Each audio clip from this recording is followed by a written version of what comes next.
Bienvenidos de nuevo a la casa de Dios, nos da gusto verles. Es una bendición siempre encontrarnos en la casa de Dios para exaltarle y recordar que si Él está con nosotros, ¿a quién le temeremos? ¿Verdad? Así cantamos ahorita. Si tú estás conmigo, ni a la misma muerte, ¿verdad?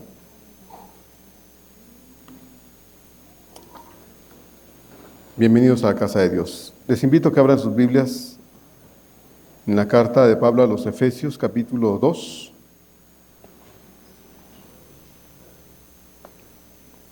Efesios, capítulo 2.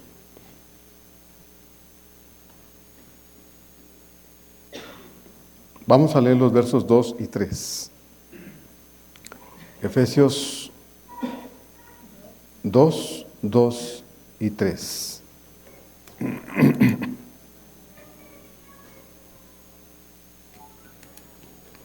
Voy a leer el verso 1, comenzando con el verso 1, y ustedes me acompañan leyendo los versos 2 y 3.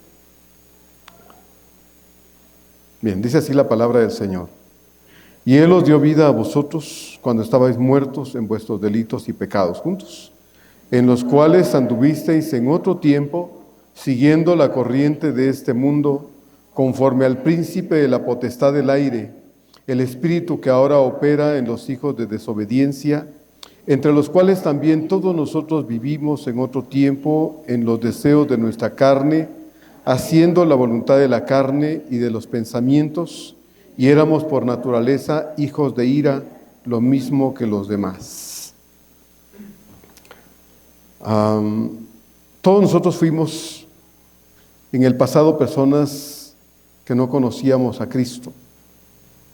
Nuestras formas de vida eran las propias de aquellos que están hoy encadenados al pecado, pero ya no ahora en nuestro caso.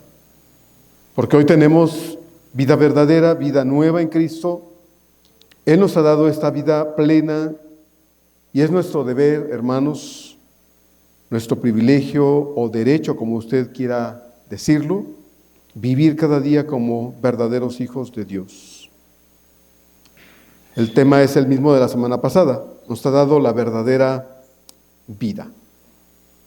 Como vimos la semana pasada, no conocíamos a Cristo, estábamos sin vida espiritual, sin comunión con Cristo, y por lo mismo íbamos, sin que nadie nos detuviera, hermanos, camino a la condenación eterna. Pablo dice en el verso 1, muertos espiritualmente.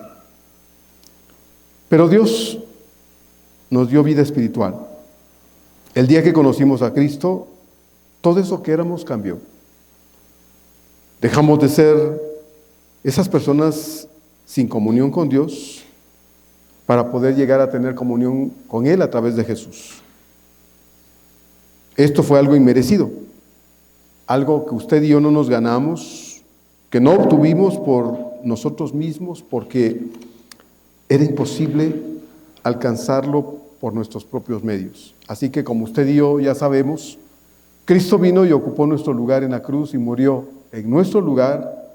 Él derramó su preciosa sangre que sigue teniendo el poder de limpiar, de lavar cualquier pecado.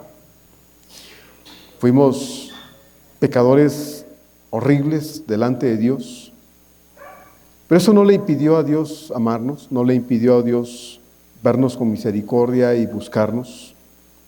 Su sangre lavó todos nuestros pecados, hermanos. No hubo uno solo que quedara sin ser limpiado. El peor de nuestros pecados, si podemos llamarlo de esta forma, el peor de ellos, el más vil, el más sucio, el más apestoso, no se quedó sin ser perdonado. Bendito sea Dios, hermanos. Todos nuestros pecados fueron lavados. Todos. Pablo ahora ahonda acerca de ese estado de muerte de donde Dios nos sacó. La semana pasada vimos, en el verso 1, porque solo vimos este verso, que nos dio vida. Estando nosotros muertos y sin comunión con Él, nos dio vida. No nos despreció por nuestra condición espiritual, no nos vio y le dio asco lo que veía. No, Por eso la Escritura dice que nos amó, ¿verdad? De tal manera amó Dios al mundo que dio a su Hijo unigénito para venir a morir por nosotros. Ahora Pablo entonces en estos versos que ya leímos, hermanos, ahonda, profundiza acerca de ese estado de muerte espiritual en el cual estábamos antes de conocer al Señor. Son los textos que ya leímos y que vamos a estudiar un poco detenidamente en esta oportunidad. Dice entonces el verso número 2, en los cuales, hablando acerca de esos delitos y pecados, al final del verso 1 dice, en los cuales anduvisteis en otro tiempo, siguiendo la corriente de este mundo, conforme al príncipe de la potestad del aire, el espíritu, que ahora opera, dice, en los hijos de desobediencia. Hubo, en nuestro caso, hermanos, un pasado, pero hay, gracias a Dios, un ahora, ¿verdad? Y eso es lo que Pablo está marcando acá. Fuimos algo, ya no, ahora somos otra cosa, ¿sí? Y eso es algo que debemos entender bien, hermanos, porque a veces el cristianismo para muchos es un atoradero, ¿sí? Un atoradero de seguir haciendo, viviendo y practicando cosas que ya no deberíamos vivir, hacer y practicar. Porque debe haber un después y un ahora, ¿sí? Yo fui un pecador, y un pecador empedernido, un pecador horrible, sin comunión con Dios, me burlé de Dios, blasfemé contra Él, hice cosas que no debía haber hecho, pero no lo sabía, no tenía conciencia acerca de esta situación con Dios y me importaba poco lo que yo hiciera. Pero eso fui sin Dios, pero ya no. Pero muchos cristianos viven atorados entre esa etapa de fuiste algo, pero ya no eres lo que fuiste. Algunos están como aferrados a un pasado que ya no debería ser parte de nuestro presente y parece que les gusta traer cosas de atrás adelante a estorbar su experiencia con Dios todos los días y pareciera que les place este mundo actual. Como hemos dicho muchas veces, Dios tiene un plan, hermanos, para nosotros. Desde un principio de la eternidad tuvo un plan para no sacarnos de este mundo. Cuando usted y yo creímos en el Señor, no nos llevó a un mundo a donde vivieran puros cristianos, ¿verdad? Para que no tuviéramos problemas y viviéramos bien y como si estuviéramos ya en el cielo. No, Dios no hizo eso. Dios nos dejó acá. Y nos dejó aquí por una razón que ya conocemos también. La razón es que usted y yo debemos ser un ejemplo de lo que se supone que son personas transformadas en un mundo que necesita modelos de vida cristiana para creer que ese poder de Dios también tiene la capacidad de cambiar a cualquier otro, porque lo hizo conmigo, ¿sí? Si lo hizo con usted, puede hacer con otros. El conflicto para muchos cristianos es que no marcan un pasado y un ahora, y parece que hay una revoltura de cosas, ¿verdad? Una revoltura de cosas que hace tomar malas decisiones, que hace no brillar como debemos brillar y dar sabor como deberíamos de hacerlo, y parece que nos volvemos como creyentes camaleónicos. El camaleón tiene la particularidad de asumir el color del lugar donde se encuentra para evitar el riesgo, ¿verdad?, de que se lo coman. Entonces se vuelve del color donde está y es complicado encontrarlo ahí entre la naturaleza. Si es verde se vuelve verde, si es morado se pone morado, si es rojo se pone rojo. Bueno, hay muchos creyentes camaleónicos, al son de lo que le toque. Y entonces la vida cristiana se vuelve, hermanos, a una vida cristiana sin sabor, sin sentido, ¿verdad? Porque simplemente nos adecuamos, nos acomodamos. Pero eso es lo que Pablo está diciendo que ya no debería hacer, porque por eso Pablo especifica, fuimos, así nos comportamos, eso hicimos, pero ya no, ¿sí? Ya no. Entonces, debemos notar que Pablo escribe en tiempo pasado al hacer mención de lo que el creyente fue y cómo vivió cuando no conocía al Señor. Pero va a escribir siempre en tiempo presente cuando hace mención de lo que hoy somos en Cristo Y eso lo vamos a notar en toda la carta de los Efesios. Ya llevamos un capítulo completo estudiado y estamos comenzando el número 2. Ahora vamos a ver en relación con lo que Dios dice de la iglesia, las cosas que Dios a través de Pablo nos está revelando acá. Y lo primero que comenzamos viendo hace 8 días es que Dios nos dio vida. Y esta vida, hermanos, es para vivirla a la plenitud, en la intensidad de lo que el cristianismo debería ser o es, ¿sí? En cada uno de nosotros. Esa es la forma en que Dios creó esta fe, esta experiencia de la vida cristiana. Entonces, por eso Pablo habla en el pasado cuando hace referencia a lo que fuimos sin Dios, pero habla en el presente cuando hace referencia a lo que somos en Cristo Jesús. Nuestros delitos y pecados, que pueden ser agrupados en una sola palabra, maldad, fue en lo que todos nosotros vivimos, porque el desconocimiento del amor y el perdón de Dios nos llevaba cada día, nos llevó todos los días al mismo tono, en la misma forma de vida del resto del mundo. En el caso nuestro, sí hay un cambio, y lo podemos ver ahora. Cuando nos emborrachábamos, cuando nos drogábamos, cuando hacíamos cosas horribles que ni conciencia teníamos acerca de que eso ofendía a Dios, y lo disfrutábamos, no sabíamos que eso estaba mal.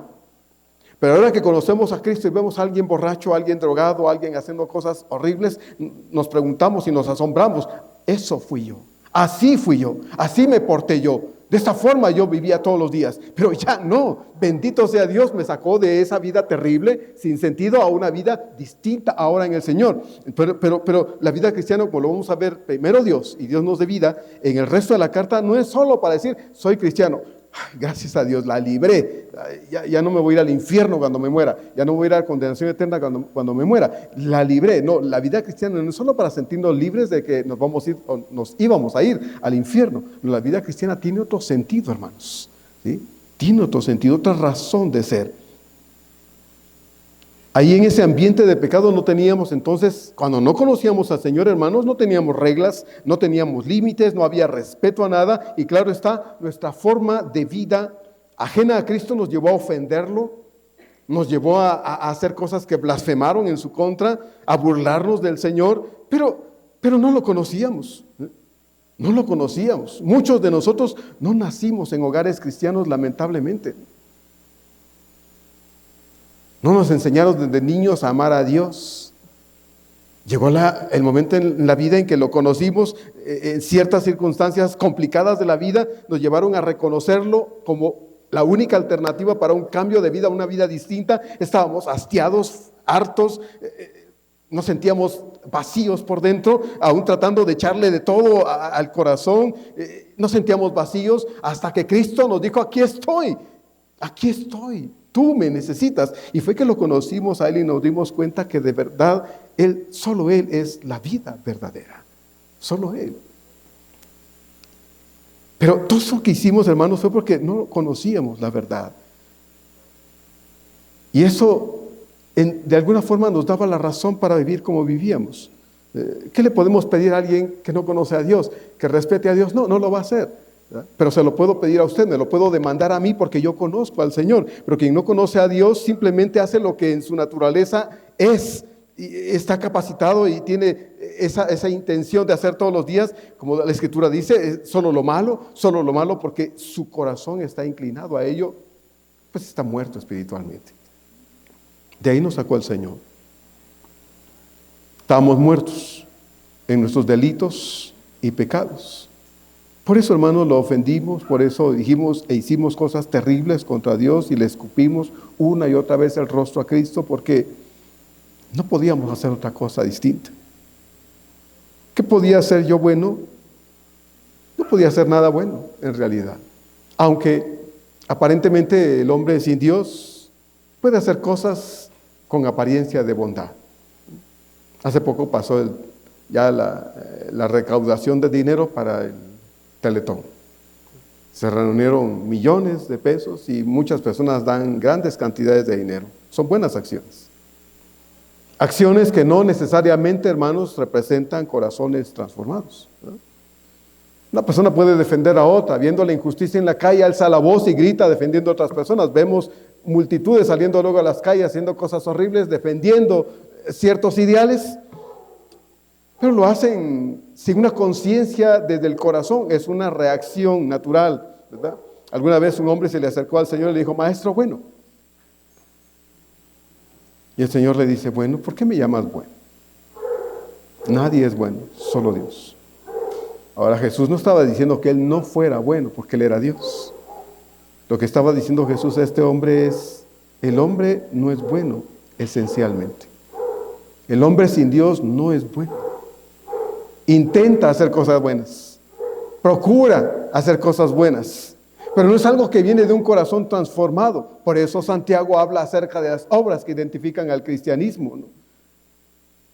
Sí, podemos ahora hacer cosas buenas, no para ganarnos el cielo, no para hacerlo o tratar de quedar bien con Dios, o para poder salir en las planas de los periódicos, o para que la gente diga cosas buenas de nosotros. No, hacemos cosas que agradan a Dios, porque ahora ese es nuestro propósito: agradar, honrar, glorificar a Dios. Entonces nuestra conducta es guiada, es dirigida por la presencia de Dios en nuestro corazón, cosa que no teníamos antes. Así es que el hombre intenta hacer cosas buenas, sí, pero son arranques momentáneos, porque su naturaleza sigue siendo una naturaleza muerta, está muerto por dentro, no tiene vida en Dios. Antes de conocer a Cristo, cada uno de nosotros vivimos sintiéndonos cómodos, complacidos y a gusto en las prácticas y formas de vida ajenas a Dios. Por eso le dije, Pablo dice en el verso 1, Dios nos dio vida, estabas muerto. No tenías comunión con Dios, no había relación con Él, no eras hijo de Dios, estabas enemistado con Él, eras hijo del diablo, como el Señor dice en Juan 8, ¿sí? Eso eras, aunque parezca increíble y suene horrible, eso éramos, hijos del diablo. Pero cuando conociste al Señor, dejaste de ser hijo del diablo para ser hijo de Dios. Juan 1:2, ¿sí? Llegamos a ser hijos de Dios. Pero cuando vivíamos sin Dios estábamos cómodos. Y nos sentíamos complacidos y a gusto, hermanos, en las prácticas sin sentido que teníamos. ¿Lo sabíamos? Pues probablemente no. O habíamos escuchado el mensaje de salvación porque oímos ese mensaje de salvación, nos lo compartieron muchas veces. Pero nos entraba por acá y nos salía por el otro lado y nos importaba nada acerca de Dios. Queríamos vivir la vida como se nos antojaba. Entonces, probablemente teníamos alguna conciencia acerca de ello. Pero no teníamos la más mínima intención de dejar de vivir así. No, de ninguna forma teníamos la más mínima intención de dejar de vivir como vivíamos. Estábamos felices, vivíamos complacidos y a gusto, cómodos viviendo como vivíamos. Pablo dice aquí entonces en este verso 2, siguiendo la corriente de este mundo.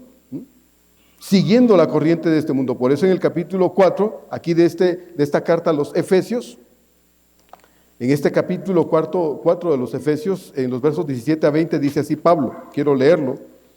Dice aquí en Efesios 4, 17 a 20, pues, esto pues digo, dice Pablo, y requiero en el Señor, que ya no andéis como los otros gentiles que andan en la vanidad de su mente, teniendo el entendimiento entenebrecido, ajenos de la vida de Dios por la ignorancia que en ellos hay, por la dureza de su corazón. Los cuales, después que perdieron toda sensibilidad, se entregaron a la lascivia para cometer con avidez toda clase de impureza. Y luego dice Pablo en el verso 20, mas vosotros no habéis aprendido así a Cristo. Un contraste, ¿no, hermanos? Si fuimos gente terrible, éramos lo peor probablemente, pero ahora Dios nos sacó de ahí y nos trajo. Y somos todo lo contrario, o deberíamos ser todo lo contrario. Un contraste, un contraste.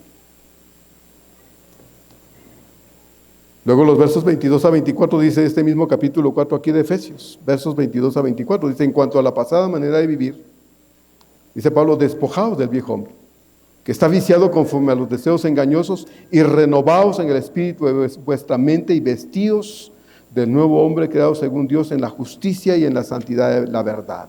Eso fuimos, pero ya no. Vivimos vidas terribles, ajenas a la voluntad de Dios y al agrado de Dios, pero ya no, dice Pablo. Debe haber un contraste, un hasta aquí, un punto y aparte. Eso se quedó, ya se quedó atrás, debió quedarse atrás o debe estarse quedando atrás. La experiencia en el Señor debe decirnos todos los días, hermanos, que hay un cambio en nosotros, un proceso que no termina. Ese es el proceso de transformación, de perfeccionamiento y santificación. Dios no termina con nosotros todavía. ¿Cuántos años tiene usted conociendo al Señor? Yo tengo un montón de años ya conociendo al Señor. Pero no puedo decir, terminó Dios conmigo. No, todavía no, hermanos. Tengo muchas áreas demasiado rasposas en mi vida. Muchas áreas en mi vida que todavía me espantan cuando reacciono ante ciertas cosas. Me espanto a mí mismo y me digo, ¿cómo puedes portarte así? ¿Cómo puedes ser así? ¿Cómo? Bueno, todavía no he llegado al final. Es un proceso. Pero en ese proceso necesitamos colaborar con Dios, trabajar con Dios. Primero Dios, tengamos paciencia. Vamos a ver esas cosas más adelante. Entonces Pablo habla de un contraste. Es lo opuesto, lo diferente a lo que fuimos. Es lo que Pablo dice. Entonces, vivíamos llevándonos o siendo llevados por la corriente de este mundo. Un mundo que no ama a Dios, no tiene interés de Dios, no apetece nada de Dios. Éramos parte de eso, pero Dios nos ha sacado para ahora ser parte de un pueblo que ama a Dios, que tiene hambre y sed de Dios, que debería tener hambre y sed de Dios. ¿No le parece? Porque no siempre nuestra hambre es de Dios, hermanos. Lamentablemente nuestra hambre muchas veces es de otras cosas, ¿sí? Y ponemos mil excusas, ¿sí? Y podemos, no sé, disculparnos de muchas formas, aunque sabemos que la Biblia dice que somos inexcusables delante de Dios. Entonces debe haber un contraste, como lo limpio y lo sucio, como el negro y lo blanco, como el día y la noche, como lo bueno y lo malo. Así debe haber un contraste en nuestra vida acerca de lo que fuimos y de lo que ahora somos. Pablo dice al respecto en 1 Timoteo 1:13, habiendo yo sido antes, dice Pablo de sí mismo, habiendo yo sido antes blasfemo, perseguidor e injuriador, mas fui recibido a misericordia porque lo hice por ignorancia en incredulidad. ¿Qué fue Pablo? Y lo sabemos, un hombre terrible, enemigo de Dios y enemigo de la iglesia. Se complacía dañando, golpeando, matando, haciendo cosas terribles contra la iglesia. Por eso Pablo no puede decir cosas bonitas de él. Hermanos, yo fui una perita en dulce antes de conocer al Señor. Lo único que hizo el Señor fue mejorarme de lo que yo era. No, hermano. Pablo habla la verdad de sí mismo. Antes yo fui blasfemo, perseguidor, injuriador. Fui terrible, un hombre terrible. Pero de ahí Dios me sacó. De ahí Dios me sacó. Ahora, ¿me sacó y soy ahora una perita en dulce? No. El deseo de Dios es que seamos como Él, no una perita en dulce. El deseo de Dios es que seamos a la imagen de su Hijo Jesús, ¿sí? Y Dios va a ir cambiando cosas. A veces los golpes que Dios da, hermanos, para quitar las asperezas de nuestra vida, claro que duelen, ¿no?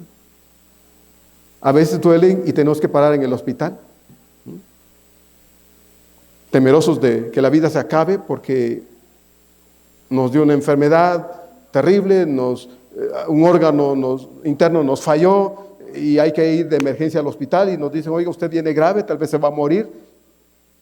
Bueno, ¿qué haces? ¿Oyes la voz de Dios en esas circunstancias? Dios sigue trabajando en nuestra vida y lo hace de muchas formas. ¿Nos pide permiso?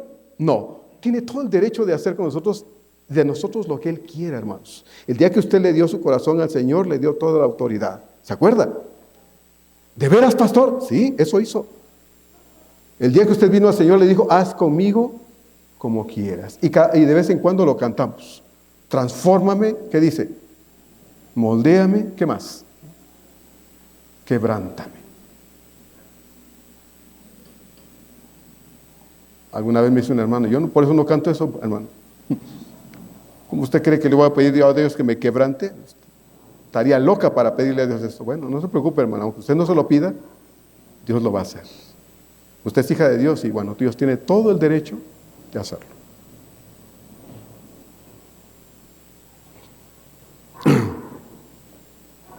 Pablo dice al final del verso 2, el espíritu que ahora opera en los hijos de desobediencia. Y usa esta palabra, espíritu, para describir que nuestra forma de vida de pecado era el mismo estilo, la misma forma de vida pecaminosa de cualquier otro pecador. Cuando habla de un espíritu, habla de una actitud, de una forma, de estilos de vida. Es el espíritu que opera allá afuera. Éramos parte de todo eso, íbamos entre todo eso.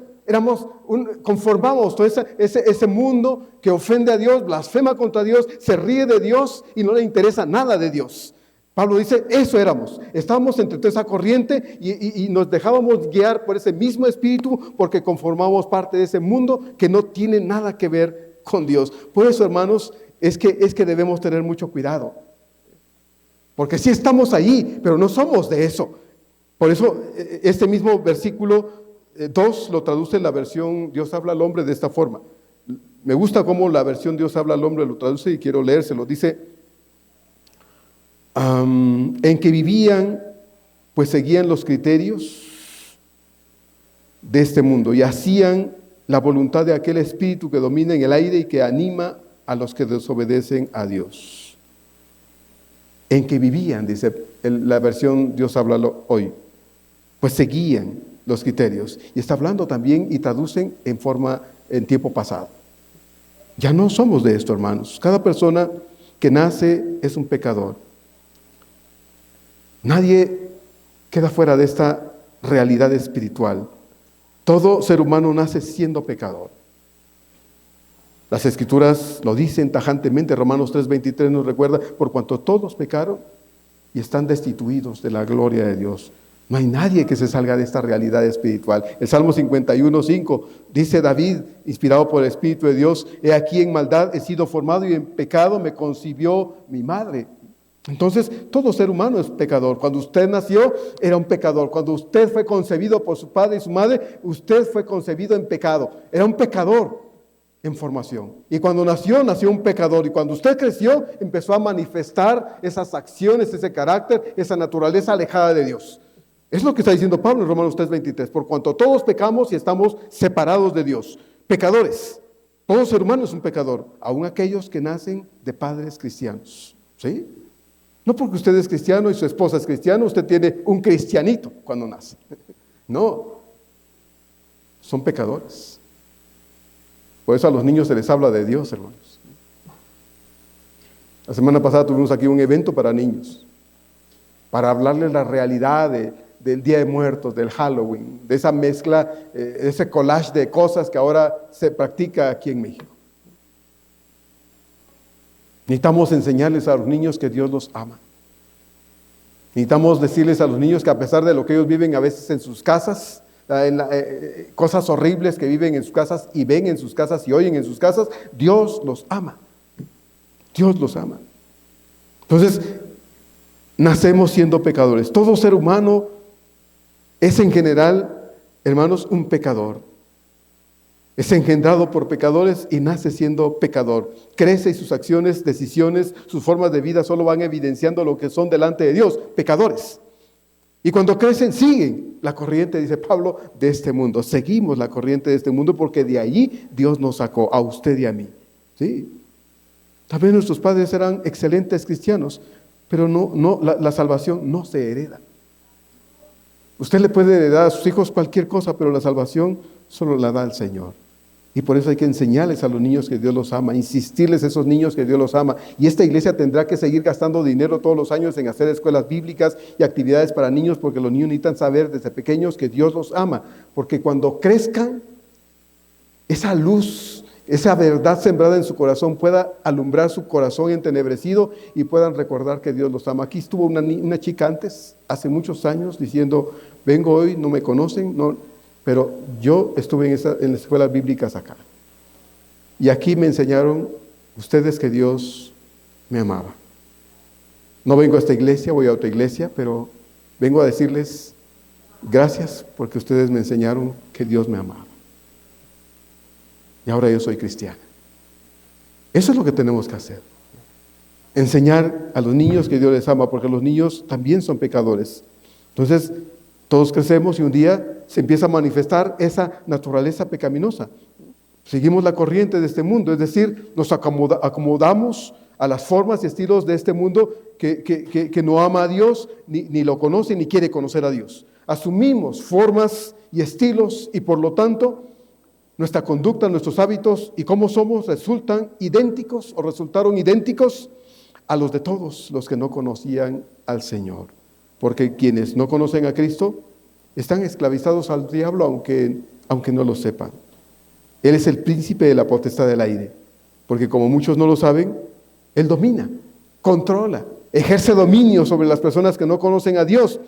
Y aunque, como pensábamos nosotros también, no, eso es lo que yo decidía. Yo decidía emborracharme, yo decidía hacer lo que yo hacía, vivir como yo vivía. Eran mis decisiones. No, lo lamento, lo siento. Usted no sabía que el que dominaba en su corazón era el diablo. Y lo hacía, lo convencía y lo arrastraba, porque ese no pide permiso. Ese no dice, lo siento, no. Se complace en ver a la gente metida en lo peor del pecado. Ese es, por eso dice el Señor, es ladrón. Es homicida desde un principio y es mentiroso. Juan 10:10, que lo estamos aprendiendo. El ladrón no viene sino ¿para qué? Para hurtar, matar y destruir. Pero dice el Señor, yo he venido para que tengas vida. ¿Y cómo? Vida abundante. Esa es la vida abundante que tenemos, mis hermanos. La vida en el Señor es más plena, más hermosa, más satisfactoria que cualquier cosa de este mundo y del pasado. Es mejor.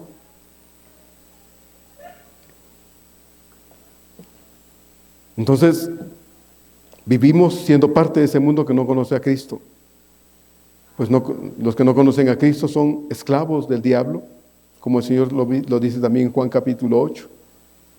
Están dominados por el diablo y viven vidas contrarias al agrado de Dios. Y hacen cosas horribles, como usted puede leer, no quiero leerlo, pero usted puede leer Romanos 1, del 18 hasta el final.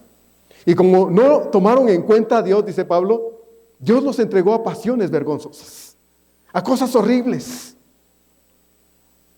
Y hoy lo ve la gente normal.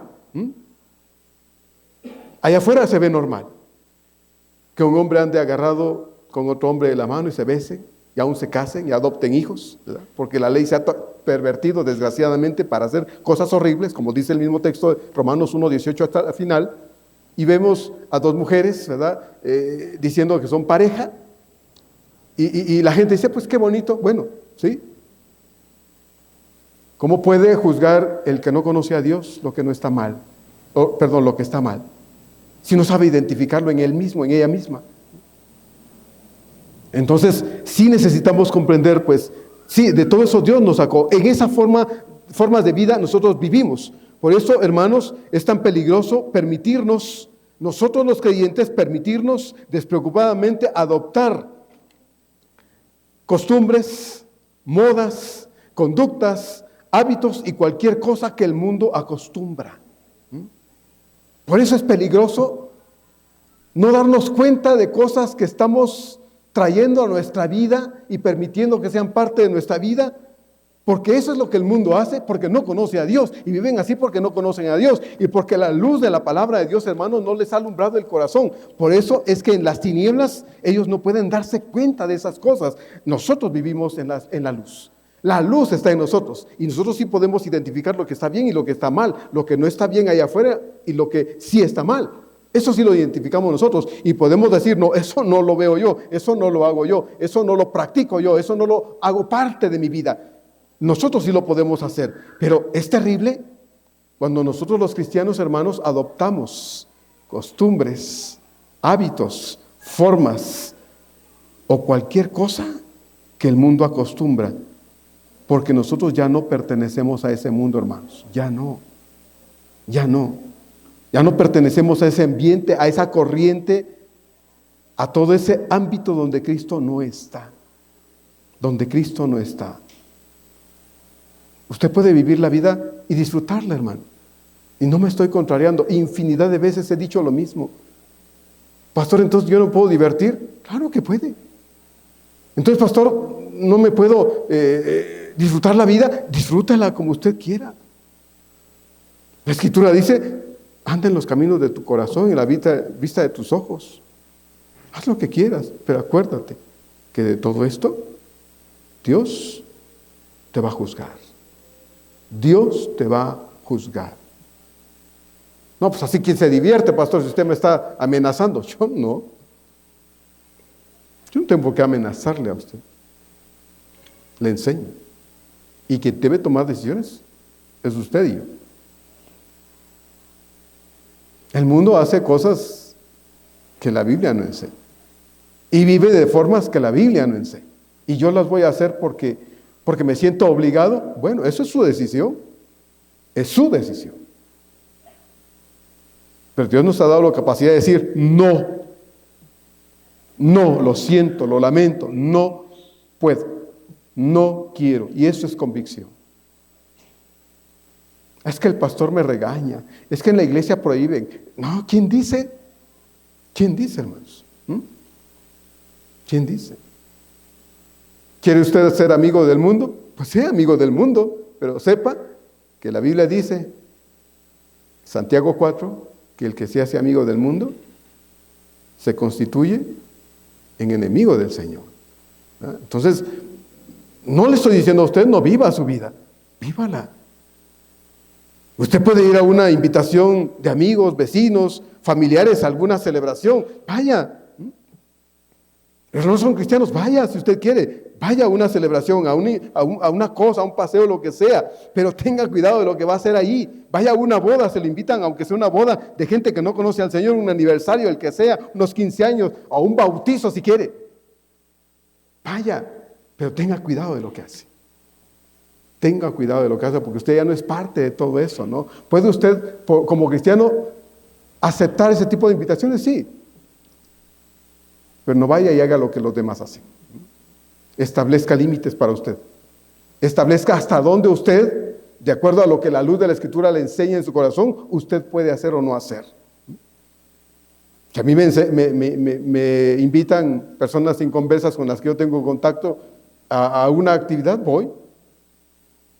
Vimos al pastor entrando a un templo católico. Híjoles, ya se fue al infierno el pastor. ¿Por eso me voy a ir al infierno? No. Acepto una invitación a ir a una boda. ¿Por qué? Porque eso me va a abrir las puertas, ¿verdad? Para después hablarles del amor de Dios. Ser amigos de la gente. Acercarme a las personas. Pero si uso esa excusa para, pues como estoy aquí y están sirviendo alcohol, pues bueno. Y como una no es ninguna y dos apenas es una, pues me invitan unos amigos a un paseo, me voy a Cancún. ¿Qué hago en Cancún? Ay, qué bueno que mis papás están lejos y la iglesia está re lejos y el pastor se quedó allá. Sí, pero Dios no. Dios está donde quiera que estamos, hermanos. Dios está donde quiera que estamos. O sea, no deje de vivir la vida. Dios le dio la vida. Mire, si Dios no quisiera que viviéramos esta vida preciosa, no haría este día hermoso como lo hizo hoy. La Biblia dice coma y beba, pero haga todo ¿para qué? Para la gloria de Él. Haga todo para la gloria de Dios. Entonces, no le estoy diciendo que sí y que no. Usted debe tomar decisiones, porque yo no voy a estar el día que usted se pare delante del Señor para justificar cualquier cosa en su vida. No, lo lamento, no voy a estar ahí. Y si yo quisiera, Dios me va a decir, hazte a un lado tú. Ahorita solo soy yo y Él. Yo y ella. Vamos a hablar de su vida con calma.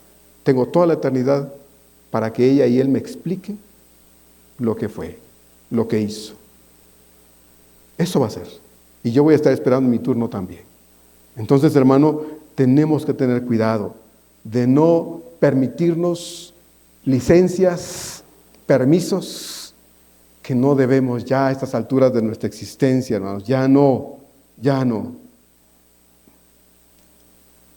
Dice el verso 3, entre los cuales todos nosotros vivimos, ¿verdad? Y se incluye Pablo, entre los cuales también nosotros vivimos en otro tiempo en los deseos de nuestra carne, haciendo, dice la voluntad de la carne y de los pensamientos, y éramos por naturaleza hijos de ira, lo mismo que los demás, lo mismo. Pablo sigue escribiendo en el pasado, entre los cuales todos nosotros vivimos, dice, y se incluye él. Pues tanto judíos, él era un judío que creía que por cumplir lo que la ley decía, le daba derecho a ir al cielo, o los gentiles, viviendo en la inmoralidad de una vida apartada completamente de Dios, todos sin excepción eran parte de un mundo bajo la ira de Dios. Juan 3:36. El que cree en el Hijo, dice la Escritura, tiene vida eterna, pero el que rehúsa creer en el Hijo no verá la vida, sino que la ira de Dios está sobre él. Éramos hijos de ira, dice lo mismo que los demás. reos de condenación eterna. ¿Qué hacíamos sin Cristo, hermanos? ¿Qué hacíamos? Los deseos de nuestra carne y la voluntad de nuestra carne. Eso hacíamos sin Cristo. Lo que mi carne me pedía, eso hacía. Lo que mi carne me exigía, se lo daba. ¿Por qué no? ¿Por qué no? Seguíamos la corriente de todos. Éramos hijos de ira, lo mismo que los demás. Y cuando Pablo dice carne, se refiere a la naturaleza humana pecaminosa, no regenerada, que está totalmente apartada de Dios. Bueno, Pablo dice, vivíamos dándonos gusto a nosotros mismos, porque esa naturaleza no redimida nos arrastraba a vivir fuera del agrado de Dios. Era imposible, hermanos, no vivir de esa forma. Para nosotros era imposible. Estábamos muertos en nuestros delitos y pecados. Por eso pensábamos, hay que darle gusto al gusto, ¿verdad? Hay que darle gusto al gusto. A la carne lo que pida. Comamos, bebamos, reventémonos. La vida se acaba. Date gusto ahora. Pues si no lo haces ahora, ¿cuándo? Y como estas, muchas otras formas de pensar eran las que nosotros teníamos, ¿no? Así era. Pensábamos así. ¿Acaso exagero, hermanos? ¿No? ¿Acaso exagero? Creo que hasta me quedé corto. Vamos nosotros los hijos de Dios, hermanos, entonces a vivir así, con esta clase de mentalidad aún.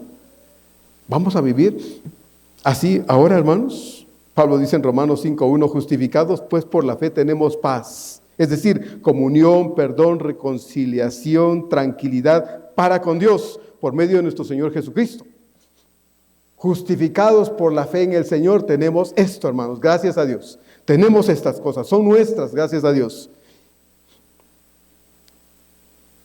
Y en Romanos 6:1 y 2, dice también Pablo, ¿qué pues diremos? ¿Perseveraremos en el pecado para que la gracia abunde? Y contesta, en ninguna manera. Porque los hemos muerto al pecado. ¿Cómo viviremos, dice Pablo entonces, aún en él? ¿Cómo? Es inconcebible pensar que un creyente, una persona que ha conocido a Cristo, hermanos, viva como vivía en el pasado, sea como era en el pasado, sea la misma persona que era cuando no conocía al Señor. Eso hermanos, en el Señor eso es imposible. Sí, créame, eso es imposible, a menos que sea un nuevo creyente, una persona que ayer apenas o hace un momento creyó en el Señor. Obviamente vino al Señor ya, es un creyente en el Señor, sí, es hijo de Dios, sí, ha nacido de nuevo, sí, pero está como era. Le hace falta ahora crecer, es un bebé espiritual. Y si dice peladeces, si se porta como siempre se ha portado, tiene que aprender que ya no es así. Por lo tanto, le es hasta permitido de alguna forma, ¿sí? Es natural, porque apenas conoció al Señor. Pero usted dio, hermano, ya no se permite estas cosas. Ya no nos cabe, ya no nos queda. Ya no podemos, no debemos creer que podemos vivir como vivimos en el pasado, ya no. Por eso Pablo dice, los que hemos muerto al pecado, ¿cómo viviremos aún en ese pecado? Hay un canto que dice, a veces lo cantamos todavía en las reuniones de oración, dice, ¿para qué pecar si soy salvo? Si ya tengo tanta luz. ¿Para qué pecar si el infierno, dice, solo espera al pecador? ¿Para qué pecar? ¿Para qué pecar? ¿Para qué pecar contra Dios? ¿Para qué? ¿A poco, hermanos, cuando pecamos sentimos placer? ¿Nos da placer el pecado? ¿Nos hace sentir a gusto pecar? Porque si eso es así, hay un problema ahí que hay que atender. Es síntoma de alguna cosa que pudiera ser terrible, pudiera ser síntoma de no conocer a Cristo, que sería lo peor, ¿sí? O podría ser síntoma de falta de crecimiento espiritual, porque una persona que deja de crecer en el Señor empieza a parecerse a alguien ajeno a Dios, ¿sí? Por eso es urgente el crecimiento espiritual, por eso es urgente no dejar de crecer en el Señor y conocer la palabra de Dios, porque solo el conocimiento y el crecimiento en la palabra de Dios nos capacita para ser gente, hermanos, que hace la voluntad de Dios, que camina procurando hacer como Dios ordena en su palabra. Solo así, de otra forma es imposible. En el pasado entonces vivimos así, en el pecado. Estamos muertos en nuestros pecados, delitos y pecados, pero Dios nos dio vida. ¿Habremos de regresar a aquello de donde fuimos traídos, hermanos, de donde fuimos sacados? ¿Habremos de regresar a aquello de donde Dios nos rescató? Bueno, Dios no quiere que pase esto, ¿verdad? Que hagamos eso, que vivamos en el pasado. Por eso, Pedro, en su primera carta, en los versos 13 a 16, quiero leérselo rápido porque no quiero quedarme con eso, de que no lo leí. En primera de Pedro 1, 13 a 16, dice Pablo, hablando acerca de esto, dice así: por tanto, dice Pedro, ceñid los lomos de vuestro entendimiento, sed sobrios y esperad, dice, por completo en la gracia que se os traerá cuando Jesucristo sea manifestado. Como hijos obedientes, dice Pedro, no os conforméis a los deseos que antes teníais, otra vez pasado, estando en vuestra ignorancia, sino como aquel que os llamó es santo, sed también vosotros santos, dice, en toda vuestra manera de vivir, porque escrito está. Y Pedro cita el Antiguo Testamento, Levítico 19, sed santos, porque yo, dice el Señor, soy santo. Mire, Dios no es un Dios permisivo, hermano. No, Dios no es Dios permisivo, Él es Dios santo. Por eso dice, sed santos, porque yo soy santo. El mundo ofrece muchas cosas y el mundo es muy coqueto. El mundo, hermanos, aprisiona y quiere seducirnos y lo logra muchas veces con tantas cosas que tiene y parecen agradables a los ojos, pero cuando las probamos y nos echamos al corazón, saben como un bocado de tierra en la boca. ¿Sí? Eso es el pecado. Entonces debemos tener mucho cuidado. Entonces no coqueteemos con lo que no debemos coquetear. No se asome a ver aquello que no necesita asomarse a ver. No se junta con quien no debe juntarse. No ande con quien no debe, en donde no debe, a la hora que no debe, porque eso ya no nos queda a nosotros, mis hermanos. Ya no. Fuimos de eso, pero ya no.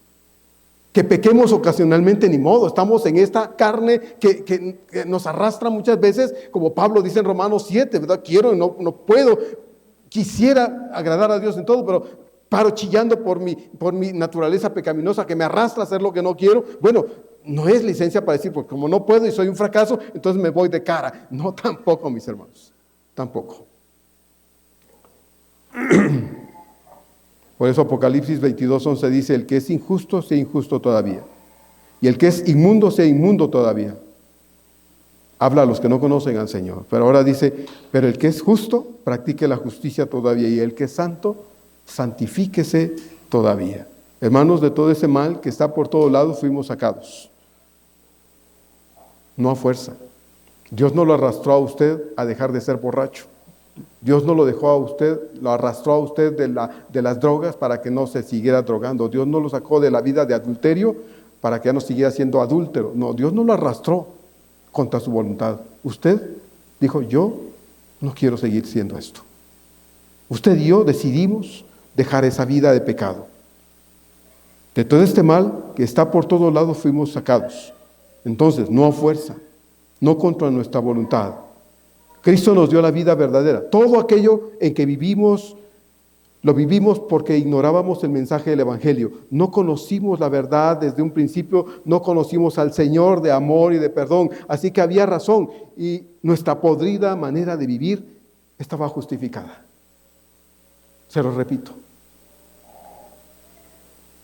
Había razón para vivir como vivíamos porque no conocíamos al Señor y nuestra podrida manera de vivir estaba justificada por eso. Estábamos muertos espiritualmente por lo que vivimos en ese orden y ámbito de muerte espiritual de donde el Señor nos sacó. Hoy conocemos la verdad, por lo que con sobrada razón nos dice el Señor a través del apóstol Santiago, en Santiago 4:17, y al que le sabe hacer lo bueno y no lo hace, le es pecado. Usted y yo sabemos hacer lo bueno. Y si no lo hacemos, entonces dice la Escritura, nos es pecado. Y pecado deliberado. Pecado ingrato. Pecado que escupe el rostro de aquel que nos sacó de las tinieblas a su luz preciosa. Y yo no creo que usted y yo querramos ser de ese tipo de gente, de ese tipo de cristianos. No creo. Por eso venimos a aprender, por eso venimos a oír, a dejar que el Señor obre en nuestra vida, para que cuando nos vayamos de la puerta de la calle para allá, podamos ser lo que Dios quiere que seamos, a pesar de que todos van en dirección contraria, ¿verdad? Que Dios nos ayude, mis hermanos, porque estábamos muertos y Él nos dio vida. Y esta vida es hermosa. Adórnela con la llenura del Espíritu de Dios, todos los días leyendo la palabra de Dios, no por costumbre, sino por hambre espiritual. Ore y clame a Dios y dígale: Señor, necesito de ti este día, porque yo soy débil, solo no puedo. Y verá que la vida espiritual, la vida en el Señor, la vida cristiana, empieza a tomar los colores que necesita tener, porque algunos la viven en blanco, negro y gris. Por eso, entonces, se hartan de Dios, se fastidian de Dios y se van. Pero Dios hizo colores hermosos para vivirla, ¿sí? Y que la disfrutemos y podamos sentirnos llenos de Él, hermanos, cada día, y esto produzca más hambre de Dios. El hambre de Dios no se satisface jamás, jamás se satisface. Por eso el Señor dice en Mateo 5, bienaventurados, felices los que tienen hambre y sed de Dios. Este es el hambre de Dios. Tenemos esta hambre, hermanos. ¿Tenemos hambre de Dios o hambre de qué tenemos? Porque hay cristianos que tienen hambre de paseo, de éxito, de dinero, de fama, de todo, menos de Dios. Hambre de descanso, de apapacho, por eso mejor ni vienen. Pero usted y yo debemos tener sed y hambre de Dios. Si usted y yo tenemos hambre y sed de Dios, Dios es suficiente para llenarnos el corazón todos los días. Vamos a orar y vamos a pasar a la celebración de la Cena del Señor en esta tarde. Padre, gracias. Nos permites este día, Señor, de nuevo estar aquí en tu casa para escuchar tu palabra. Oramos, Señor, pidiendo siempre dirección tuya. Tu palabra, Señor, tiene la característica de apapachar, de abrazar, de besar. Pero también, Señor, es una espada de dos filos que penetra y duele. Pero es un dolor causado por el amor de Dios por nosotros, del celo de Dios que nos desea para Él nada más y con exclusividad. Gracias, Señor, por ese amor que nos tienes y por la forma en que nos amas. Y te ocupas y te preocupas por nosotros. Gracias, Señor. Vamos a pasar a la celebración de la ordenanza del Señor en esta tarde y rogamos, Señor, que nos perdones. Perdona todo lo malo de nosotros. Quita todo aquello que no esté bien, Señor. Te lo pedimos de todo corazón. Que al poder tomar esta ordenanza, Señor, no lo hagamos como una rutina o una costumbre, sino como un acto de adoración reverente para con aquel que nos dio la vida y la vida verdadera, Cristo Jesús. Señor, perdona todo lo malo de nuestro corazón. Queremos agradarte en este acto de obediencia, Señor, al participar de esta cena este día. Te lo rogamos en nombre de Cristo Jesús. Amén.